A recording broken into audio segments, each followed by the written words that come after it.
So I had a fun question come in recently from a student, and I've heard this question or some variation of this question so many times. And basically, it goes like this. Um, I love the energy work. I love your training. I've been using the tools. They're really working for me.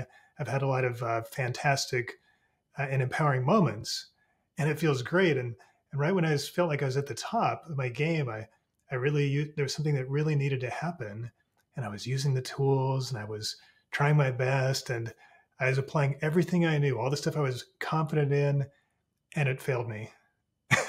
Right? And so I had this beautiful experience, and then boom, it crashed. So for some people, it's like I got sick at an inopportune time when I really couldn't be sick, or I was really going in for this job interview and I'd set it all up perfect energetically. I could feel everything, and then it didn't work out, or I lost my job or relationship, or whatever it is that comes up for you.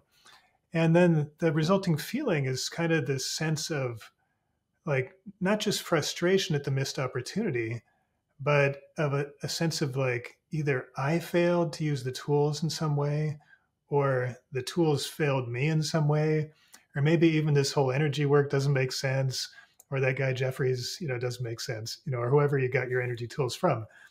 And I can totally understand this feeling. So, I've been through this myself where, you mostly hear the stories from me about where energy healing and energy work produce great results, because that's the stuff that's really fun to tell. But I've had my fair share of times too where I worked diligently towards something and still things kind of crashed and burned, and I wondered why. Now, uh, what I've found, both with myself and with other people, is that the reason why the tools fail at times is that there's something happening behind the scenes that we're unaware of. So let me take a few examples. So, for example, if there is a particular event that I need to show up for that I've been planning for a long time, that I'm putting all this energy toward, and I'm really excited, and feels to me like a critical time when it must happen. So all that energy, all that intention that I'm putting in, uh, builds the pressure on that event. And if it's not something that's actually aligned with my my spirit and where I need to go, if it's just something my ego and my mind is really excited about engaging in, but it's actually not good for me in the long term, sometimes all that intention and energy work will do the opposite of what you intend. It'll steer you away from the thing you think you need because it's not actually what you do need. Now, I'll say it again. All your energy work and intention actually works, but in a way that you didn't anticipate. It's steering you toward the things that you need, but they're not what you thought you needed. In fact, they're what you thought you wanted to avoid, right?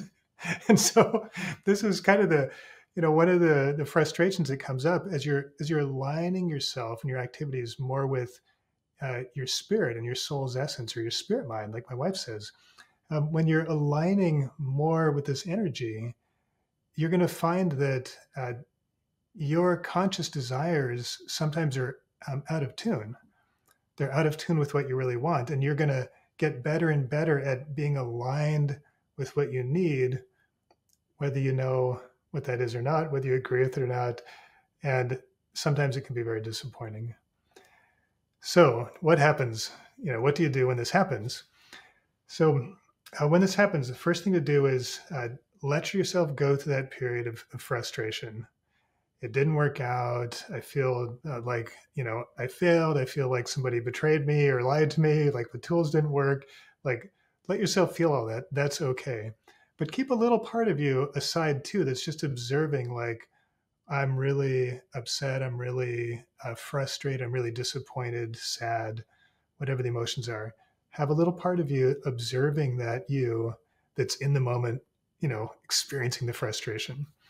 My wife calls this spirit mind. She said there's a part of your mind that's watching and observing from love, even when you're going through hard times, but also when you're going through easy times and good times. But if you can have a little part of your awareness out here that you're observing from love, you'll notice that this frustration uh, eventually works out, and it works out in kind of a smooth way. That's what I'm trying to say. So rather than kind of lingering and like sticking for day after day, week after week, month after month, this lack of trust in yourself or energy tools or whatever it is, you'll notice that this observing from love brings light onto why did this really happen? Within 2 or 3 days, suddenly you're noticing, oh, I think I get it. Ooh, oh, wow. I'm actually starting to think that might have been a good thing. Oh, I had no idea this other thing was happening. Sometimes it's another experience that comes in this space that was created in the room of that supposed failure. Sometimes that creates room for a new experience that was more aligned with you. But you can miss this if you don't have that part of you that's watching from the outside, that's kind of watching with love, watching with compassion and love. You can kind of miss it and just get stuck in your frustration. So hopefully that'll help. Next time you feel this sense of betrayal or stuckness, uh, don't assume that things failed. Keep your mind open just a little bit to the possibility that perhaps they worked out exactly the way that you want them to. In fact, maybe in a few years, you'll be telling the story about this failure that you thought was so terrible that led you to the beautiful experiences that you're having now. In retrospect, these failures often look like success.